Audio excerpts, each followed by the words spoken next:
पाकिस्तान का their, Cedrus देवदार है जिसे देयार कहते हैं। अब ये पाकिस्तान का नेशनल ट्री है, ये उसका क्रॉस सेक्शन है। इसकी एज है 283 ईयर्स ओल्ड, 83 ईयर्स।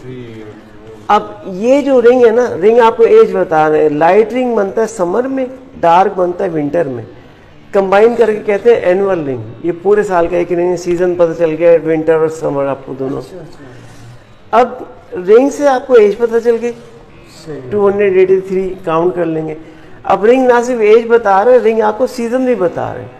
अब रिंग आपको थिक नजर आ रहा है, इसका मतलब बारिश ज़्यादा हुई है, न्यूट्रिएंट ज़्यादा मिले, ग्रोथ ज़्यादा हुई है, तो मोटे रिंग बनेंगे। इस साल में रिंग आपको थिन नजर आ रहे हैं। उस साल में मतलब मौसम खुश था, बारिश नहीं हो सकी, एब्जॉर्प्शन ज़्यादा नहीं हुई, तो ग्रोथ कम हुई, तो पतले रिंग बने। अच्छा, रिंग अपनी जगह से टूटे, आप देखें ना यार, रिंग ब्रेक हुआ है, इसका मतलब उस साल कोई जलजल आया है ज़मीन में, जिसकी वजह से रिंग अपनी जगह से टूट गए। और कहते हैं कि जब कभी जंगलात में आग लगती है, जैसे अब फॉरेस्ट फायर नॉर्मली बहुत ज़्यादा हो रही है, तो इस तरह के स्कार्स बन जाते हैं।